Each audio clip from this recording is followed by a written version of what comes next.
Going on, everybody? All right, guys, I'm waiting for everybody to come in. Hopefully, some people will come in slowly but slowly. I'm not gonna have it float today. Hit the like button. If anybody on here right now, what's going on, the news? How you doing? Thank you for joining. So, guys, I'm doing my first ever crime live on here on TikTok. I usually do this on my true crime podcast, which is You Can't Make This BS Up. But since I'm having a pretty good run with all of you guys coming in, supporting your boy, showing me love, I am willing to take a stab and do something different. Because y'all have been loving my lives, showing me support, and I want to continue you guys to support me. And I am trying to work hard as a content creator to evolve into giving you guys content nobody else is doing. Okay? So give me 1 second. I can monitor everything. And y'all hit the like button. The likes is free. It really is. As soon as I get some people in here, I am going to start this story. So anyway, tonight's story, our true crime story, is about a young lady named Brianna Williams. What would you do if all your life you have fought to show everyone that you're an overachiever and you can do anything that you put your mind to? And not to mention, too, you've also created a world of, how can I put this, uh, perfection. But in reality, you live in a double life. And you have a horrible secret that nobody knows anything about. And that secret, when it comes out, is going to have everyone around you looking at you like you are the most disgusting human being that ever walked the face of this earth. This is what we're talking about tonight when it comes to Brianna Williams. Okay? This is a tragic story. Viewer discretion is advised.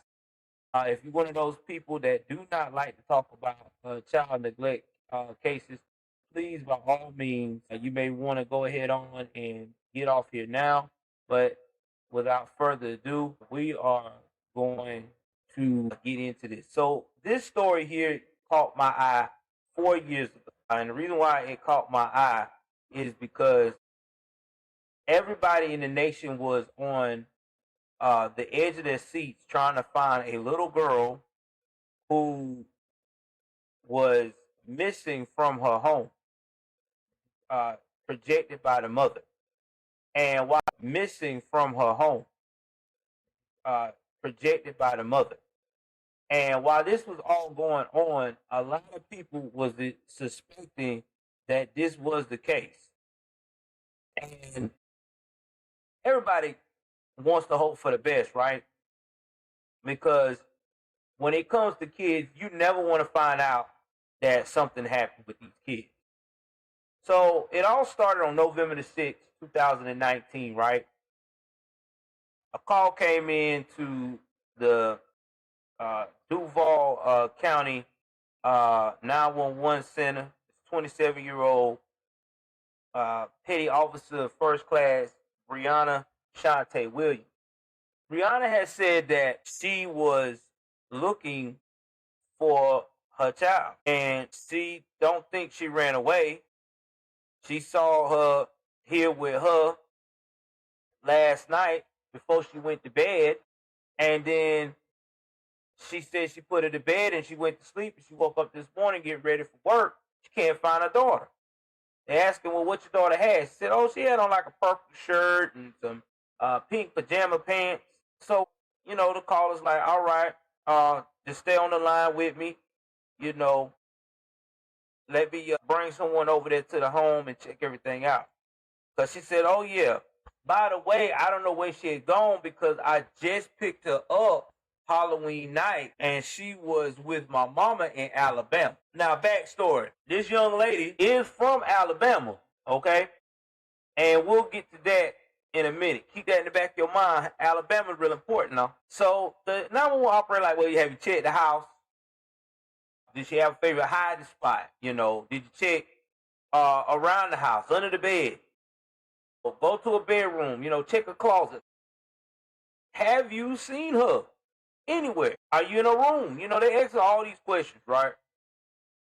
So at 7:11 a.m., that's when First Amendment police officers arrived to find Brianna dressed in her navy camouflage uniform, standing in the driveway. And that officer was wearing a police cap. Now, I am about to show you a snippet of what the officer saw that morning. It's just a little bit of a 2-minute clip so y'all can actually see what went down when they first got there. So give me one moment. Get to my scenes right quick. What if you can create your own website by saying, this is what I want? With Wix, you can. News4Jax has obtained dozens of police body camera clips showing the interaction of officers with Brianna Williams.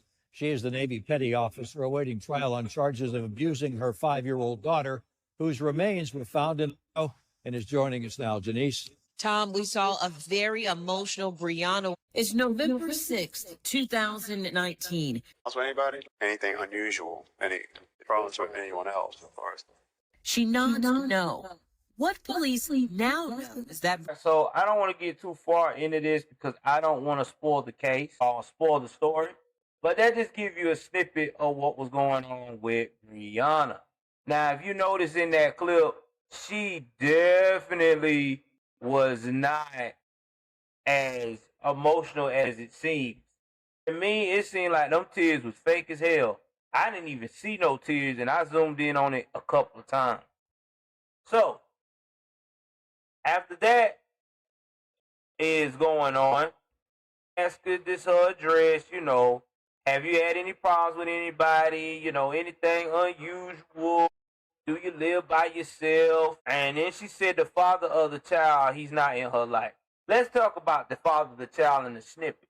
Now, there's been many stories about the father of the child. Some people say the father of the child was not allowed to be involved in the child's life because the mother decided to go to the military, and every time he tried to make arrangements to see the child, there was always some type of, I got this going on and that going on. So she purposely tried to find every way she could not to make sure this man would see this child. Now, she said he's in Alabama, and she said that there was no other problems, everything's okay. And they asked her that she ever tried to leave or get out or mess with the locks or anything like that. They asked her, okay, well, show me which door was locked. You know what I'm saying? Like, the cops is trying to figure out, okay, how this little 5-year-old girl just in the middle of the night opened the door and just left. Like, it's in November, and even though we're in Jacksonville, Florida, even back in northern Florida, it is still cool. We're talking about, at the nighttime in November, and even in Jacksonville, you're still talking about low 50s, sometimes even the high 40s. So it's cold out there. Most kids at 5 years old ain't trying to go outside at night. And kids really scared of the dark, you know what I'm saying? So they ain't trying to do all that. So anyway, they asking her what door, front door, back door. They asked her all the stuff that happened. She said she moved into a new place. She moved in around about June or a week ago, like 2 days ago or whatever, right? And she said, asking about what the day is, she said it's Wednesday. Everything else, trying to look at my notes, what else she did. Okay. Now, she said she was at this new place and she only moved in over the weekend. And he said, all right. And he said after the conversation, the police officers, they entered the house and they began their search. The entire time Brianna was in front of the police officer, she was being recorded on his body cam. Like we just showed, she was emotion. Them fake ass tears. What's going on, Kimberly RM? Thank you for joining in. Now, like I said, it's available on YouTube. There's many videos. It looked like she's sobbing to the untrained eye, but it looked like to me this woman had no tears coming out that eye. Not even one drop. Now, she's fully dressed in her utility uniform, right down to her cap. Now, if you don't know what a utility uniform is in the military, I'm going to break it down right quick. It is our standard working uniform. See, in the military, you have two types of uniforms. You have your utility uniform, and then you have like your medium like dress uniform, like your khaki shirt and black pants. That what we used to wear. They probably changed it up again because the military uniform is always changing. But most of the time, that is your two standard uniform. You got your office and your work uniform. Then you got your military dress. So yes, she had her regular work uniform. Now, she got her cover on outdoors, and that's what she's supposed to do. So she's got everything down pat. Everybody is really feeling sorry for this lady at this point because she's a mother looking for a kid. But y'all know that you don't make it onto my true crime story unless there's some shit in the middle of it, right? Because it's never ever what it seems. So the officers is looking through the house. She's outside talking to the officers. They're trying to gather what happened, how this little girl got out of here. Because they just trying to figure out, this just ain't making any sense. People are looking a little strange because first and foremost, she's ready to go to work. Let's talk about that in the video. If your 5-year-old is missing, you shouldn't even worry about trying to go to. Why would you have a full uniform on? Your 5-year-old's missing. I would have regular clothes on. I'm not thinking about trying to go into work. I got a 5-year-old child missing. I need to find out where my kid's at. Me going to work is not going to help me find my kid. Now, we'll come to find out later about how shocking everyone is about her in this kid situation. Because it's really shocking. So, I see them told to respond to police that she had worked a weekend prior and things of that nature and everything. They decided to go ahead on and ask her to do a consent search. Because, again, they're trying to find this girl. So, they want to know, can we search your house? Can we search your cars? And she said, oh, yeah, sure. I'm trying to find my little Taylor Road. Okay, all right. So, we're going to go do everything we can to find Taylor. All right? Meanwhile, she's still in her utility gear out and stuff, looking like super military person. So then 11:30, right, they got this Amber Alert going on. Now, let's talk about the Amber Alert if you're not understanding what that means. What's up, Natasha Moore? Thank you for joining. Amber Alert is when you have a child that's missing, okay? And they put out an alert to be on the lookout for the child. Usually when Amber Alerts are dished out, they usually also have the license plate number, what kind of car they were driving, things of that nature that the child was in. In this case, they had none of that, so they just winging. So they also, looking at the new house, the car, they asked permission as well to let's check out your old place. Maybe your baby might have miraculously walked to your old place, okay? Or maybe somebody in your old neighborhood might have got the kid and took them that way. We're doing everything we can think of to find this child. So they go by. While that is going on, they got to check out about her talking about she was in Alabama for the weekend, Tuscaloosa, Alabama, of October, which was doing Halloween. Now, she said that she picked Taylor back up on the night of Halloween, October 31st, and headed back to Jacksonville, which, again, they got to verify all this information, which I don't know why Brianna did not think that they was not going to verify any information to see that she went back to Jacksonville.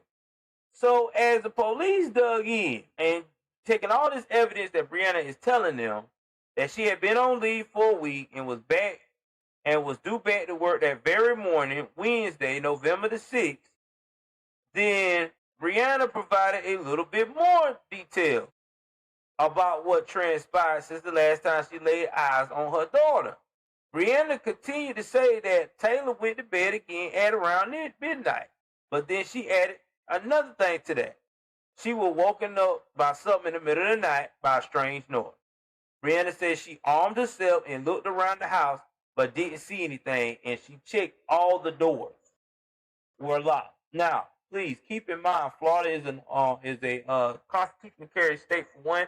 Number two, if you're in the military, everybody carries in the military. That's just a thing that we were drilled in our head. All right, I mean, I still do. And then she talked about this one room, which I'm about to go to in a minute. That she checked that room and she didn't see anything. So again, everybody's like, okay, so you mean to tell me that you heard a noise, checked the room and everything, but she never really talked about checking on her daughter when she heard all this going on. So that kind of like made the police say, well, that's weird. Like, if I hear a loud noise in my bedroom, I'm definitely going to check out the where that noise is coming from. I'm gonna go and check on my daughter too. So sorry, y'all, I lost my place. So again, like I said before, she just did not check no room on her daughter.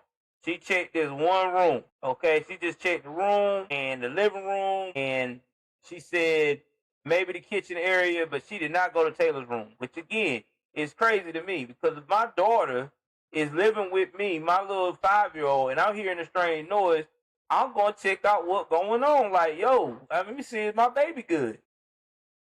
Every mother do that. I ain't never met a mother that every man does that too. That's about trying to protect his household. So she said she went back to bed. Then she woke up at 6 o'clock in the morning and started her day. At 6:50, she went into Taylor's room, and that's when Brianna realized that Taylor was missing. 10 minutes later, that's when she dialed 911. Okay. Listen, guys, I'm still trying to figure out, you start your day at 6 o'clock in the morning. Usually the first thing I've always done, me and my wife, when we start our day first thing in the morning, our children got to go to school or daycare, because I'm quite sure this child was still should have been in a daycare facility, and you're supposed to be at work. Usually, most people on the military base has to be to work by 8 o'clock. Because colors starts at 8 o'clock. If you don't know what colors is, that's when they start making that thing that we all try to race to as a military, not to hear that if you're on time, you're late. This is what it is. So anyway, get back to this story. So the cops presume that 6:50, maybe she went on and got dressed, then went on and tried to check on the baby. And to me, like I said before, still don't understand how this lady concept of checking on her kid. Now, she talked about picking up this kid. She also reported that over the weekend on November 2nd and 3rd, she placed an ad on Craigslist asking for help from moving from her old apartment into her new apartment. Now, listen to this. 2 people answered the ad on Sunday the 3rd to help Brianna move across town. So the investigators like, all right, we got to look into that too.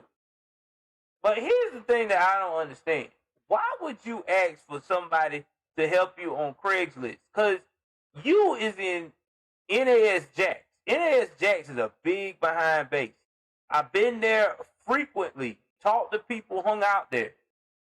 Most of the climate over there, they like helping each other over there. Like no doubt. Like it's like a big brother sisterhood. So whatever department she was working in on that base, I'm quite sure she could have got some third classes, second classes, hell, even some of the first classes to help her move to her apartment that weekend. I mean, all she had to do was buy them some pizza. You know how many things people do for pizza in the military? Pizza and Coke, or drink responsibly, pizza and beer with a designated driver. I've done it plenty of times for a move.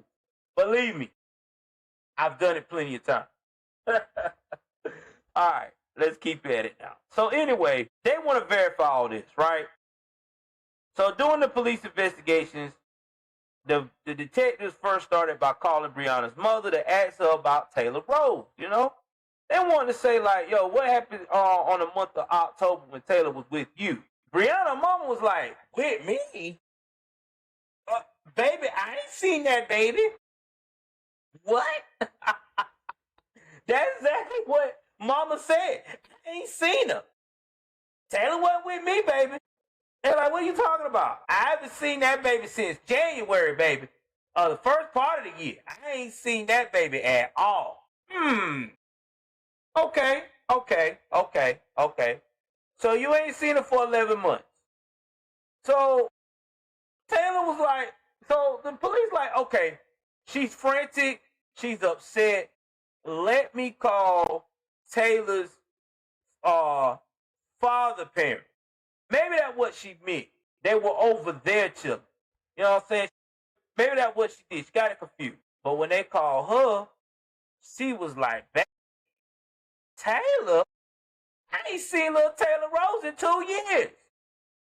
Since that girl went back to Jacksonville, Florida to be in the military, I ain't seen that baby.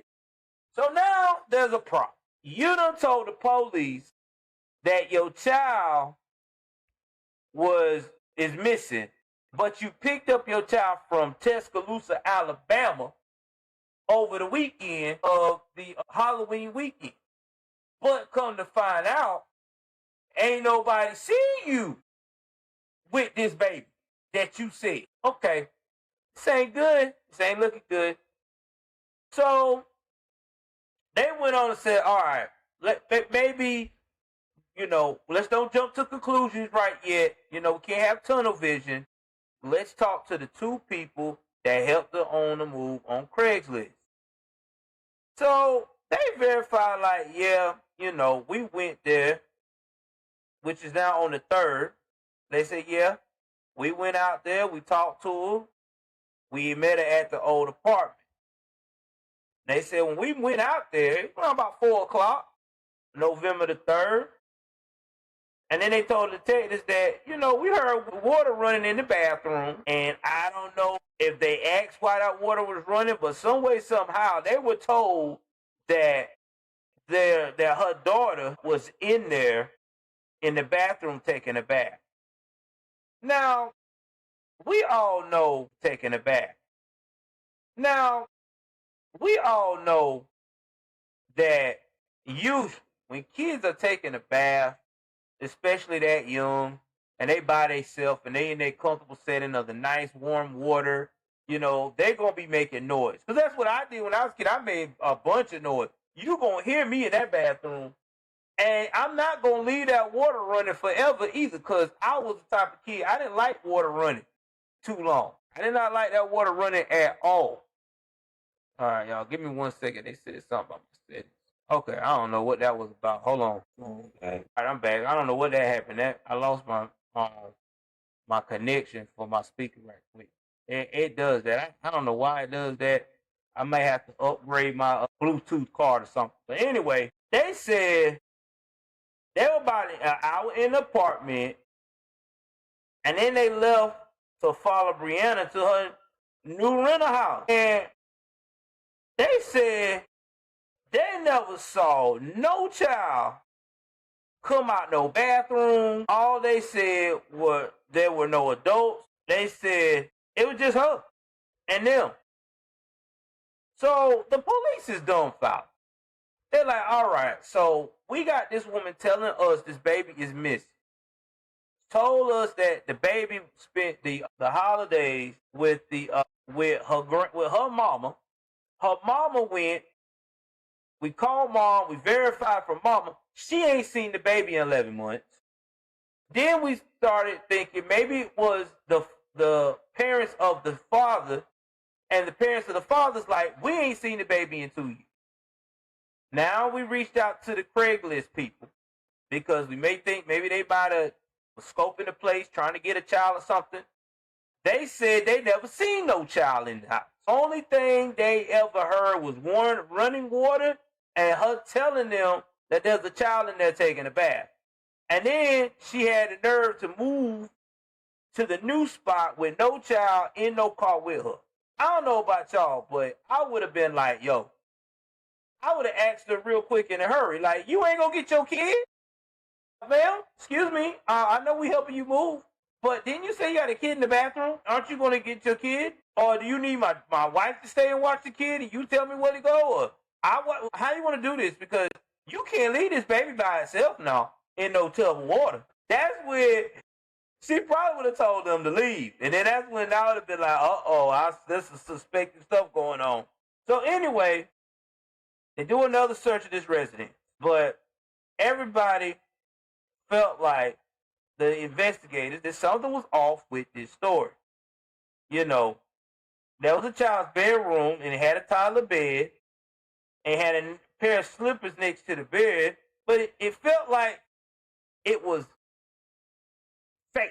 You know, when I say fake, it felt state. It felt like it was something that was genuine. And it looked like the room was just too crisp. Like the beds, everything. Like nobody's never really laid in it or dealt with it. It basically looked like it was kind of new. So they decided to go and talk to some of these neighbors at the old place, seven at the new place. And they said, hey, we ain't seen no small child at all. So the police like, all right, something ain't adding up. So Brianna gets taken to the police station. And they want to find out what's going on about her child. All right. So, you know, when they put you to the police station and they find out some things about you, they try to keep certain things to the chest because they want to see what you going to tell them.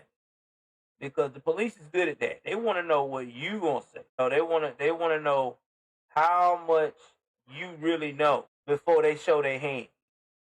Now, this tactic usually works when people got something to hide because, let me tell you why it works so well.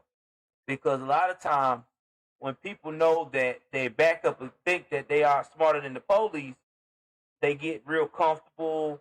They start not looking at the wording that they're saying and the things that they're doing. And that's how they get caught up. So anyway, they bring her downtown and starts to go over what really happened. When she gets down there, you know how they do. They let you stew. They make you feel like everything is all kosher. But you know what they're doing. They're trying to see how your movements is and your demeanor. So police finally come in and talk. She was on the chair with her chin on her fist, looking like she's defeated for about 45 minutes. Then she laid her head down on the table. Let me tell y'all something about that. When they see you start laying your head down and you start looking like you're tired, 9 times out of 10, the police feel like that you're hiding something. You got something weighing on you, and you don't know how to get it off your chest. That's why they do that. They want to see your demeanor because, you know, the body language is very telling. It's just like if you open up your mouth. So again, like I said, she laid her head down on her arm. She closed her eyes. Looked like she was taking a nap. Then they sat across from Brianna. She was still in her uniform, and they gently asked her questions about her daughter. They asked her about her move to her new house, plans of hiring a babysitter via Craigslist, and they also asked her about, you know, her relationship with her daughter. And, you know, she's telling them that she's a doting mom. She loves her daughter.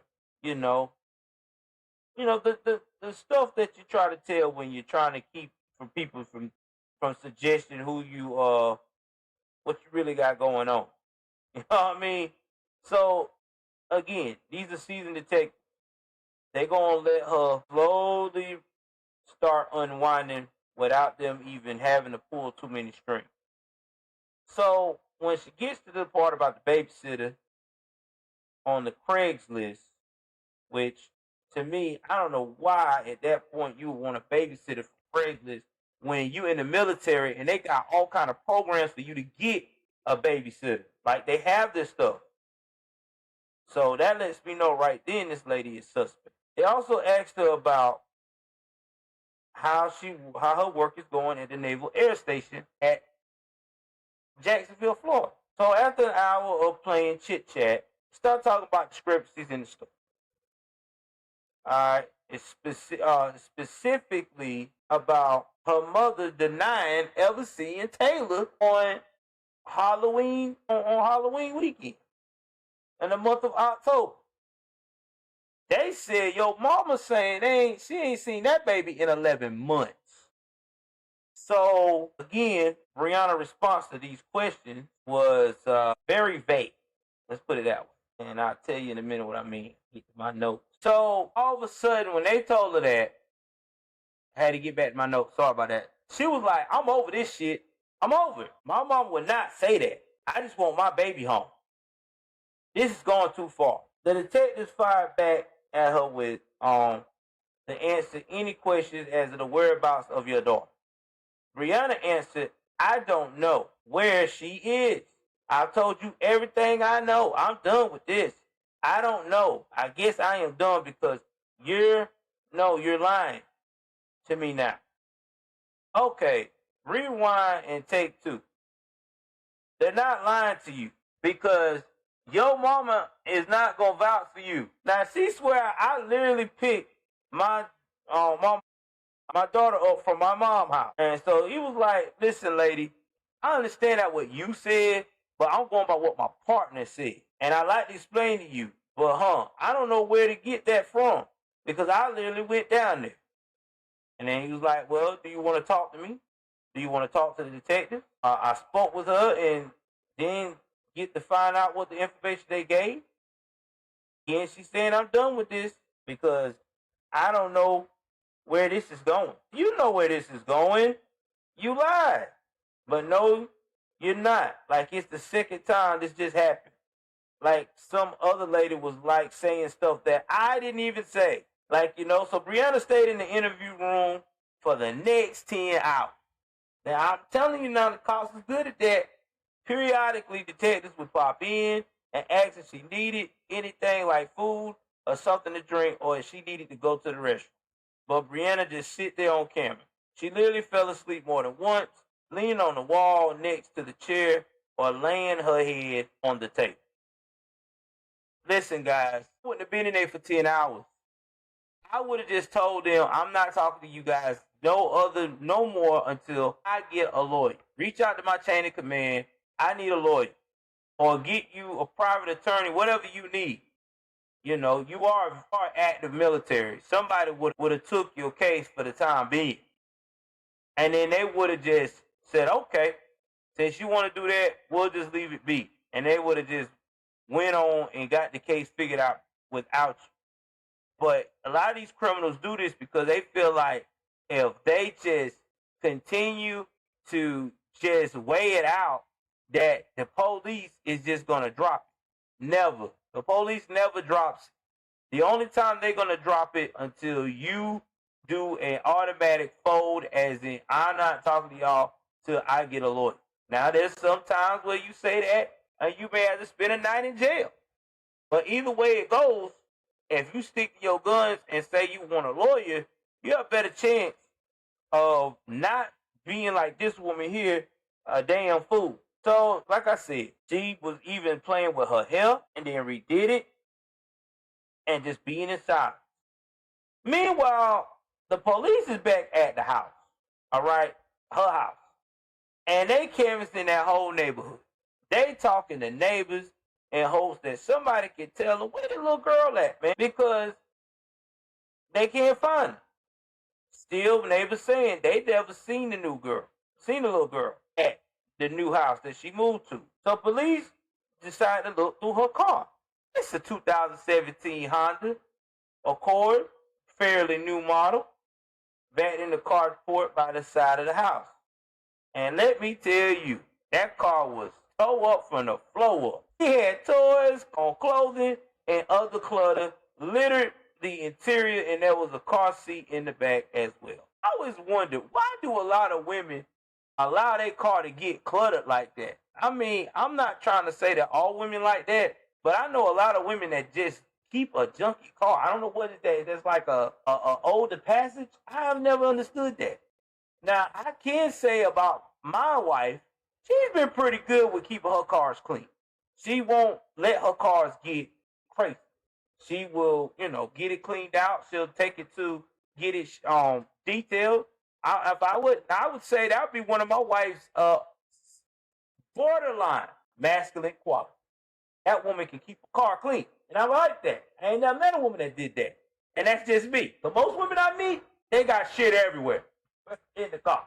It's just, I mean, my wife kept her car so clean when we been together that she had made people shake their damn feet off before they get in the car. This is the true fact. You can ask any of the kids. They'll testify to that. Shout out to my wife for making sure she gonna keep a clean ass car. Anyway, so as they listen as now if you hear this, like I said, my wife is the exception to the rule. So they decided to open the trunk. And it was in a different condition compared to the interior of the car. Now this trunk was empty. There was not one thing in it, and guess what it smelled like? You guessed it. Bleach and love, bleach and cover up. Not bleach and love, bleach and cover up. That's the first thing y'all criminals be messing up on. Y'all always make it obvious for the police. When they smell bleach and these cleaning chemicals, they already know you got something to hide. Come on, man. Come on, bro. And that appeared odd to them. Because they're like, okay, what is going on here? You know, is she really that crazy? Now, they already seen that there was some red dirt in the car. Like clay dirt. And let me tell you about clay dirt. Clay dirt is only in certain regions of the South. You got clay dirt in Georgia. You got clay dirt in South Carolina, North Carolina, Alabama, Mississippi, Louisiana. I think Louisiana got clay dirt too. And certain, I don't think Texas has it. But those are the states I just named. They got clay dirt. Anywhere you go, you won't get that clay. That clay dirt, right in them states. When it's in the woods and dirt road, it's clay. Anyway, they smell all this stuff. They know something's wrong. The rubber mat's squeaky clean. They decided to load the car up on a tow truck, and they was going to put it as evidence so they can really search through it and find if there's any DNA or anything leading to what happened to this little girl. So they went to the old apartment, right, where Taylor might be. Now, it's 16 miles from the new rental property. So they didn't think that Taylor could have, got back there by herself. But, they want to check things out. They had signed a new lease for the new house in June. But remember, she moved in November. So that means that she had been paying rent to two places for months. Brianna was not yet cleared of her lease from her old apartment. And when police arrived at Brianna's old apartment, they were met with a strong smell of feces and urine. Lord have mercy. Brianna confirmed that she didn't have any pets, so the police assumed that the smell was from human excrement. Guys, this is one of the most disturbing cases you can ever have when it comes to CA. If you know what CA means, look it up. Child, you know what. Anyway, when you start smelling feces and urine, there's no animals around, or even if there is animals around, and the child is looking dirty or messed up and things of that nature, that's the first sign of mistreatment. So inside a bedroom closet, they found a carpet inside with stains with both the feces and the urine. They found clothes, including underwear, belonging to this young child, which again was stained with feces inside a bedroom closet. They located cleaning supplies, including urine removal, although it didn't seem to have been used on any of the stains that they saw. Near the front door, there was a large stain that investigators did not think was feces or urine. They thought it looked like a blood and needed to have a closer look, so they cut it out and brought it back to the station. So right now, they have went to the old neighborhood, to the old house, and they done found all this stuff out about Miss Brianna. Can't make this stuff up, man. Swabs were taken from the walls where they believe they also saw blood.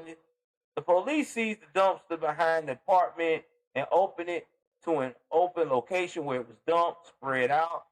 Now, this is a lot of investigators go through the bags of trash and hopefully find a clue to Taylor's whereabouts. They found several things that were of concern and discussed. In some of the bags of trash, they located cards and school papers with Taylor's name on them. Now, let me tell you how important that is. Because here's the thing. The child's got all of that about her going to school and stuff. That should leave some kind of paper trail of when the last time she's been to school and could prove whether she's been in the area like this girl says she did or maybe not have been in the area. Keep that in the back of your mind. So they discovered a stuffed teddy bear that said happy birthday Taylor on it and several pairs of girls' clothing that was soiled and bound together with dried feces. What is going on with this dried feces? Nasty. Now, this is even more weird. They also located discarded sex toys. What?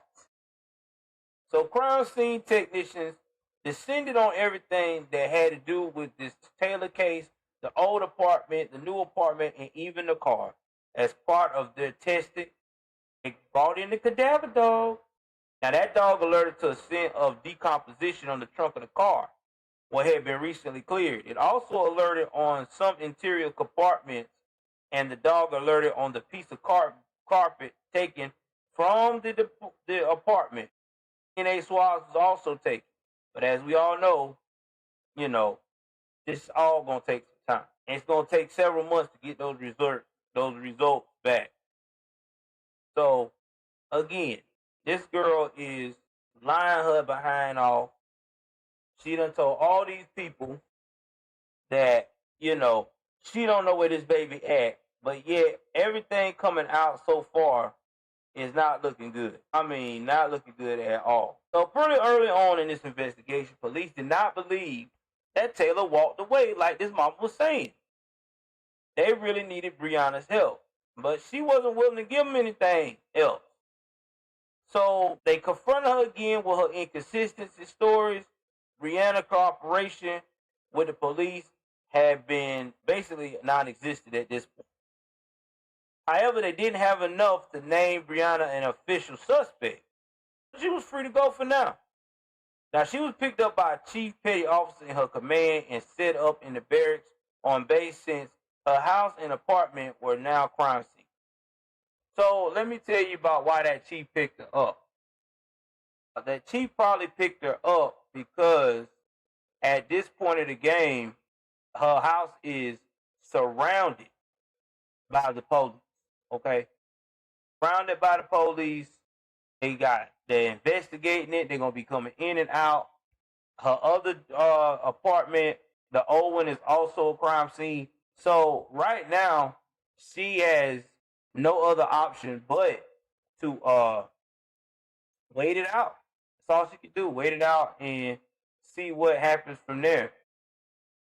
So she's at the barracks, and I'm quite sure that she got some type of leave, because of the situation. Because I'm quite sure she's not at work, or they ain't allow her to be at work. Probably got her going to some counseling. So by Thursday, November 7th, the next day, the search for Taylor was expanded. Because the police is like, all right, she's got to be more than just these two places. We need to look at all over Jacksonville, maybe all over North Florida. Like, this baby is missing. And at this point in the game, she is not where this woman is saying she's supposed to be. So, everybody frustrated and worried about Taylor Rose. Meanwhile, Brianna is out here trying to act like that if she don't cooperate with the police, that this thing gonna go away. Well, it don't go away. Because you gotta remember, this is a missing child. And people want to answer. Alright, let me get back to my note. Because everything went off on me. Alright, so again, the next day they're going through with water poles. They are trying to do everything they can to find this baby. Because everybody want a happy ending for this little girl. So while this is going on, they expanding they search, trying to find her now all in northern part of Jacksonville. Everybody is like shocked that there was a baby that just went missing like that. Like, this has got everybody talking in Jacksonville. Cause it's like, yo, man, what is going on? So let's give you some background right quick about this little girl. So, about the mama. Brianna Shante Williams. Now, she didn't grow up in no stable household. Her mother moved away when she was young, and Brianna lived with one of her parents briefly. Now, she moved out of her aunt's house after her aunt's boyfriend propositioned little Brianna at the time in a very inappropriate way. So you gotta look at she was raised up. So she had a little rough childhood. So she moved in with a different aunt and uncle, and they took care of her. And then she was raised in a place called Linden, Alabama, which is not too far from Tuscaloosa, where Brianna flourished. She was a member of the marching band, and she was crowned homecoming queen. Like, she was that chick on campus. Like, guys really adored her. You know what I'm saying? She was gorgeous, pretty. You know, everybody wanted to be in her circle. And it usually be like that for some people. You know what I'm saying? Some people can, overcome adversity and just get popular and things be good to go. So as time went on, in 2010 from Lindale High School, she graduated top of her class and was considered valedictorian. So this is a smart young lady right here, right? She graduated valedictorian. She is like, got it going on. She got people like, yo, girl, you really doing the damn thing. So after that happened, she decided to go to college. Now, I want to say she went to Auburn. Make sure I'm right. Yeah, so she went to Alabama A&M, and I think that's an all-black college. I may be wrong. And she majored in mechanical engineering. But at some point, Brianna said that she was assaulted and had an abortion after learning she was pregnant. And she reportedly fell into a deep depression. And after this, that's when she decided the only way she could escape this type of thing is to go into the military, which was the Navy. And she went in the Navy in 2012. That's basically when I was getting out. She was getting in. Okay. And she went to Great Lakes, where all the enlisted people go into. And if you don't know what the Great Lakes is, that's like literally outside of Chicago. Like maybe 20 minutes outside Chicago, man. I had fun when I was in boot camp. I know people say boot camp ain't fun, but it was if you look back at it, because that's when I really wasn't doing anything yet for the military. I was just getting a paycheck, keeping myself physically fit, and basically play danger until you get into the real stuff. But yeah, boot camp definitely really was the starting point of anybody's career when you're in the military. So after that, after boot camp, there's this thing called A school, or your technical training. And that was at the Information on Warfare training facility. And while she was there, she learned her job about being a computer, I think she was a computer technician, computer person, IT. And let me tell you about IT, man. IT people in the military, they get it in. They get some money. All right, they really do. Their re-enlistments is sick too. So she was on her way. So after the warfare training center, to learn how to be an information system technician, which is a computer technician, she was assigned to Naval Air Station Pensacola in November of 2013. That's her first duty station. And then after she got involved in doing that and did good there, they decided to give her another assignment. And that assignment is where it led her to Jacksonville, Florida. All right. Now, to get to that assignment, it took her 2 years. So before she got Jacksonville, 2 years later, she moved to Norfolk, Virginia. Now, Norfolk, Virginia is another notorious major military base. She was assigned to a carrier. Then she was on the Airborne Early Warning Squadron 123. She stayed in Norfolk until April of 2018, when she moved to Tactical Operations Center in Jacksonville, Florida. Now, that very month, she was promoted to first class. So, this girl's on track record of becoming a chief. basically. She done became a first class within, she went in 2013, now we in 2008. 5 years to be a first class, you on track to hit chief in 7. So this girl gonna be a chief in 7 years. And she wouldn't have fucked up. Chief in 7 years. That's impressive. I think that's the fastest I've ever seen anybody got chief is between 7 and 8 years. So if you can do it in 7, 8 years, you're doing something right. You really is doing something right when it comes to your military career. And if you don't know what 7 is, that is considered to be a chief in the Navy. And I think a 7 is a master sergeant in the Marines. So you get it. Just look at everything. Staff sergeant. It all the same, almost. So E6, she's a fast learner. She got promoted quickly. Everybody's like, yo, this girl is the shit. So in her command, she is very well knowledgeable about the computer system. She's doing training courses and stuff on the base, helping the young folks know what's going on. So she that chick, man. She really is. She is really got everybody saying, yo, that's my favorite petty officer out here. So after she did all that, she also got some awards and decorations because it takes an average person 12 years in the military to reach E6. And that's facts. Well, that's just average. Some people, because to be an E5 back in the day, I don't know if they still got that rule, but you got 13 years to make E5. If you can't make E5 in 13 years, they usually tell you get your ass on out the way. Now, if you can make E5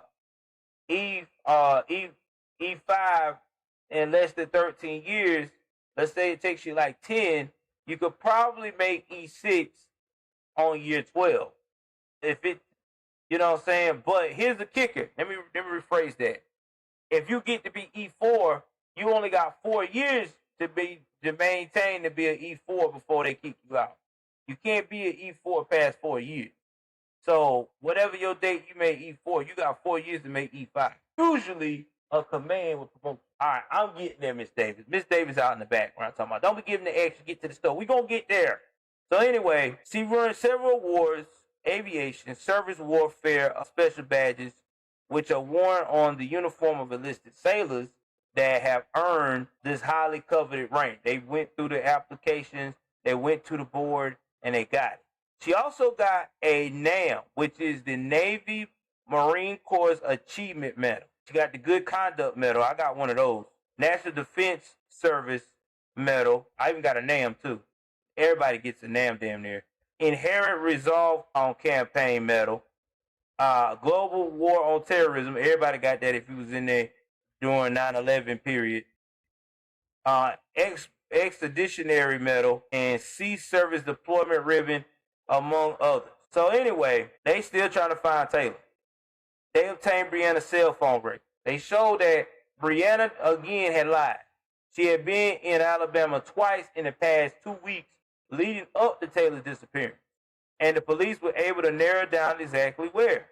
She drove after they pulled the GPS unit from her car and they analyzed it. Specifically, they could see that Brianna's Accord made 3 round-trip drives to Demopolis, Alabama. That's 15 miles from where Brianna grew up in, and I think that is not far from Tuscaloosa, Alabama. One trip was on Halloween in October the 31st. Second trip was November the 1st. And the last trip was on November the 3rd. So they're like, what in the hell was Brianna doing in Alabama? The GPS showed that Brianna got pretty close to her mother's house, but she never actually drove to her mom's house, which totally blew her story about picking Taylor from her mom's house all apart. And on the 31st of October, that GPS did show what Brianna had driven off the highway into a dirt road that was near their house, in the cemetery where Brianna's grandmother was buried. Uh-oh. So investigators were like trying to find some kind of surveillance video of Brianna getting gas along the route. but it was impossible to tell if Taylor was in the car at the time due to it being dark and also due to the fact that the windows were tinted. So let me tell you about that. When you in the South and they video cameras over in the South like that, it's not as good as it is out here in like Georgia or major cities because people ain't trying to spend money like that on no camera. So their cameras are like damn near third world. So you might see a figure of that person, but it doesn't mean that it's that person. So on November the 4th, Brianna took her car to a car wash. Then our surveillance video showed that Taylor was definitely not in the car during this time. Then on Sunday, November 10th, just 4 days after reporting Taylor missing, Demopolis Police Department announced that it was assisting the FBI and Jacksonville agencies in the search for Taylor Rose. And on the following day, which was the Veterans Day, investigators requested that the public come forward if anyone seen Brianna or Taylor in the last few weeks. And they were specifically asking for anyone to come forward if they seen Brianna's vehicle between Jacksonville and Alabama in the last 2 weeks. They were like, if you have seen this vehicle driving from Jacksonville to Alabama, please contact us. And it was then that Brianna Williams was officially named as a person of interest in her own daughter's disappearance. Then that Tuesday, November the 12th, 2019, Demopolis police made a horrible discovery. They had focused their search on that dirt road that Brianna's GPS had indicated that she had driven down. They marked out the area in a quadrant and sifted through dirt and debris, looking for Taylor. And they utilized another cadaver dog to search for the scent of human decomposition. And the search tragically paid off. The incomplete skeletal remains of a child were located partially buried in a shallow grave. Police had found a part of the skull, ribs, and long bones from the legs and the arm. They estimated that that child died several weeks to several months before they were discovered. Investigators believe that the remaining bones were scattered due to animal activity and were not located at the burial site. Also found with the bones was a dirty and torn child's shirt that said B-U-M-B, which spelled like a bumblebee, like B. Investigators also found a garbage bag wrapped in a shower curtain that appeared to contain the body when it was buried back in Jacksonville, Florida. A chief petty officer went to the barracks and picked Brianna up. The plan was to take her to the police station, where she would be formally charged with child neglect and providing false information to law enforcement. The chief had a camera rolling in the car while they drove, and thankfully so, because what ends up happening in the car is really bizarre. Because Brianna entered the car and she was sharp as ever, dressed in her green fatigues, complete with her cover. And she got into the passenger seat of the car, buckled up. Her eyes were super wide and kind of wild looking. As she sat down, the chief started talking. He told her that he hated watching bad news and stuff like that. Paul. So the chief is trying to make small talk. Now they doing that because the chief probably like, man, I got to take this girl down here. This is one of my superstar of petty officers. You know, this is crazy. Like, is this a bad dream? And let me tell you, the Navy is very close to each other like that. And yeah, I'm quite sure it really blew his mind that he had to do that. So anyway, he's trying to drive her to the police station. He's got the camera running, and all of a sudden, Brianna started acting real, very in a medical emergency-like state, like she was having a seizure or something. And then, you know, she's starting to do all these sounds of hewing, like she's about to hurl, and then the chief starts saying, open the door, open the door, open the door. And, you know, she's acting like she's just losing it, getting sick. And he's talking about he feel bad for her, take a drink. And then when she take a sip of the water, she dry heaving, like she's having a choking noise. You know, everybody trying to be concerned. And then he's asking a question like, yo, why they think you did this? You know, like, I mean, this is crazy. Like, I don't understand. Then her breathing start getting at a slow pace. And next thing you know, the chief is like, hey, Brianna, I need to like take you back to the barracks, lay down? She said no, and then she's mumbling incoherently, and her breathing becomes labored, and he asking Williams, "Are you okay?" And she not responding, and the police just freaked out. He get her to medical, and during the drive, he feels her pulse and says out loud that she has a faint pulse. Brianna is completely out of it at this point. Her head is rolled back between the seats and headrest. The door jam. It's crazy, man. And then she having that seizure, and he's driving up to the base hospital trying to get her help. I mean, she done went limp. He's going crazy. It's just, oh my God, this mild seizure is just insane. So they come out, the emergency personnel, they get her to the hospital. She like dead weight. They got her on the gurney. They is whisking her inside. They find out she in critical condition. And they had to put on life support. They're like, yo, she got a massive seizure. Then they had to put in a coma. And then they finally got it together and figured it out. Brianna had drank liquid Arm & Hammer dry laundry detergent. Once they knew what she had ingested, they were able to treat her, and Brianna's condition improved.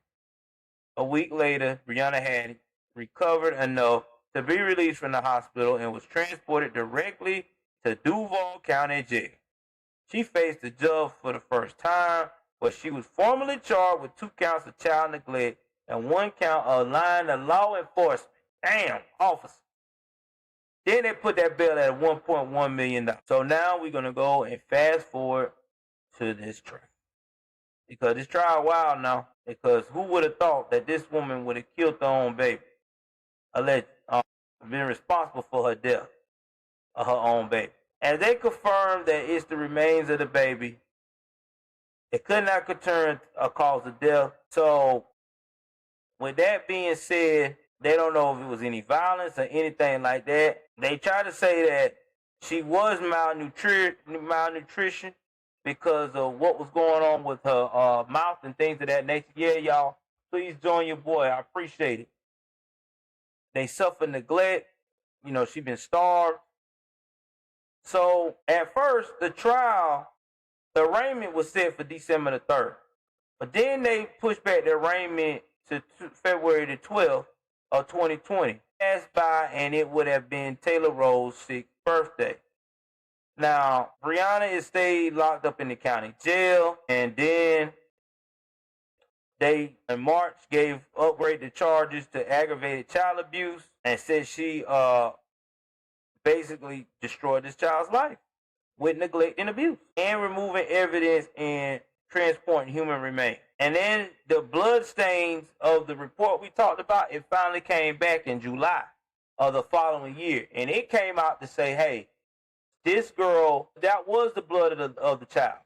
She was murdered there. And not to mention, too, that was talked about how this little girl was tortured and punished of her own mother. Let's talk about that. See, I had last been in daycare on the base of April 29th, 2019 of the previous year. It was a week after the neighbor had found her wandering in the parking lot at the apartment. And that was the old apartment. That ones that was stinky, smelly, and all that. Brianna had told police that she had hired a babysitter from Craigslist during the early part of the investigation. But they were never able to corroborate that claim. So it seems as though Brianna had never in fact hired a babysitter at all. Now, friends of Brianna, that's going to shock y'all on this, told investigators that Brianna complained in text messages that Taylor was hiding food from her and that she would punish Taylor with a timeout when that happened. One co-worker told investigators in the 2 years she worked with Brianna, she never once heard Brianna mention that she had a daughter to include, even when they were at unit events that involved families. 2 more years would go by before Brianna Shante Williams faced the judge with her public defender attorney by her side, and she entered a guilty plea. Now, Brianna has changed tremendously since the last time the public has seen her.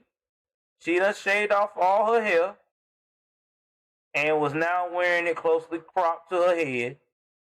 She showed no emotion during the court appearance.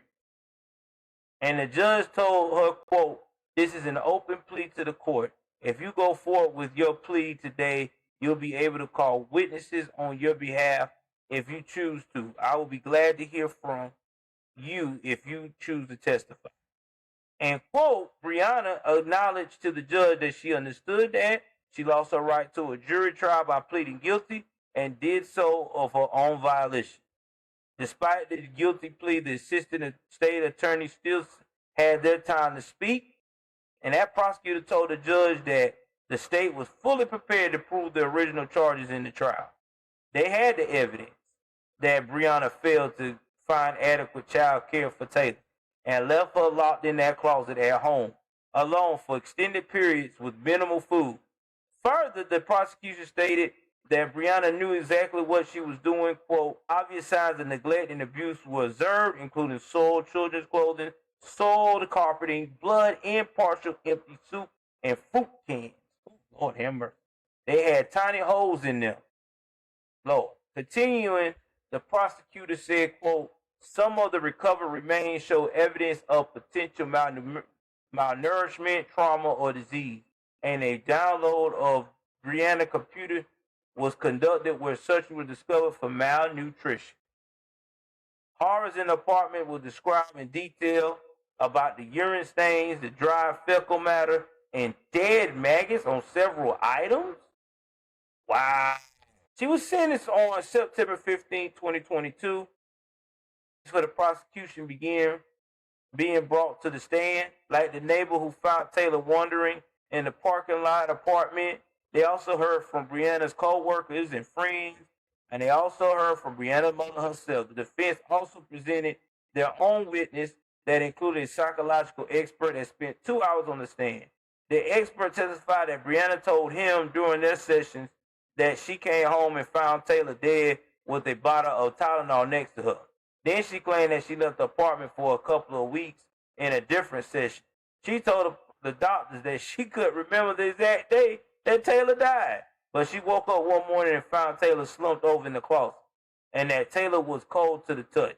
And yet a different version of the same story, Brianna told the doctor that Taylor died at the beginning of October, so she had been dead for a month when she buried her daughter's body in the woods in Alabama. She went back to look for Taylor's body and reburied her near Brianna's grandfather, but couldn't find Taylor's makeshift grave. The doctors testified that Brianna's plan was to find Taylor's body and then commit taking herself out of this world. But apparently Brianna did find Taylor's body, but she wasn't able to find her grandfather's grave. So that's where she placed Taylor's body in that shallow grave on the dirt road between Linden and Demopolis. Brianna thought that she would be able to find that location again. She was wrong. And then in her statement, she said she chickened out, man, at the last minute. Now, the judge asked her why his attorney like, yo, you reading all this for Brianna. Why ain't Brianna not reading all this? She told the judge, I'm nervous and scared. You can't be too nervous and scared. You wasn't scared when you did what you did to that baby. Brianna wrote in her statement, which her attorney read, quote, I know what I did was wrong. I didn't immediately call the police, and when I did, I lied. After 3 days of that testimony, he gave her that sentence. On September 20, 2022, she got life in prison. That's right. For all that abuse and stuff, she got life in prison. And she is now in Lowell Annex Women's Prison in Ocala, Florida. That's the same facility that you got some of the famous ones, Nicole Natchman, who also was incarcerated for committing a murder. So, about Taylor Rose Williams' father. There's not too much information. Nobody knows about him. They reached out to him when the child was missing. And he just basically said, I don't have any information, and I'm too busy to talk right now. Words to that effect. So, now, there was some things about the father, like I said before, that came out later, that they was trying to get custody. His parents wanted to be more involved in the child, but Brianna was making it very difficult. Now, there's a marker surrounded with stuffed animals and toys and flowers and angels that was left for the little girl where she was found. Now, I'm going to tell y'all my thoughts. We're doing a new segment on the podcast called What I Think Really Went Down with This Situation. And I'm going to tell you what I think happened. All right. Now, there was a lot of stuff that was left out that nobody did not know about when this girl here, Brianna Williams. Brianna Williams also had was also dating people on the app called Tinder. And a lot of people think that she was using Tinder, the Tinder app, dating people, doing her thing, but also making sure that this child stayed in that closet. I just think that she really never wanted to be around this child. I think this child became a burden to her. I think when she finally got custody of that child, over time, as she was getting into rank, she felt like this child was a burden. She wasn't able to do what she wanted to do. She had to be responsible for this child. She didn't want to be a mother no more. I know a lot of people say, well, why didn't she give it to her mama? Or why didn't she give it to her grandparents? I think after her grandparents had passed away, I think she felt like in her mind that she had no one that she could give the child to look after. I think she did not trust her mother because her mother abandoned her when she was young. I don't know how her relationship was with her aunt and uncle. I'm quite sure they would have took the child over.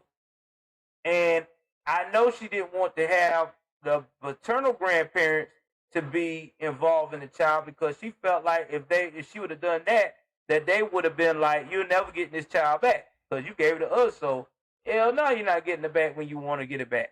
So I just think that was what she decided to do. All right, I got you in my life. You're a burden. I can't put you off on no one else to take care of because the people that would do it for me is no longer here. So I'm just going to just let nature take its course. And I feel like she was very selfish too, because this is so much called selfish, narcissistic behavior. And she's a coward because she never really wanted to face up to the facts that she was wrong. I mean, look at what she did in front of the judge. She didn't want to read the letter in front of the judge. She had a lawyer to do it. And her excuse was, I'm scared. Scared of what? You wasn't scared when you were hurting that baby. Now, you probably ask, well, Joel, why did she call the cops if she already had the baby buried? Well, she knew that family members would probably start getting suspicious about where this baby at. Got remember, grandma ain't seen the baby in 11 months.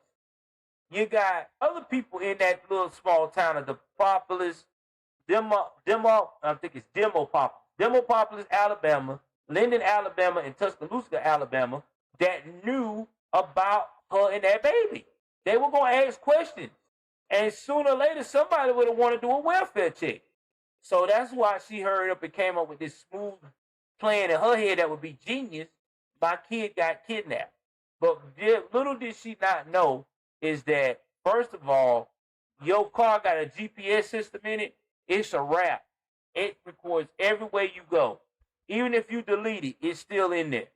Number two, your cell phone records everywhere you go. So if you bring it with you, it's recorded.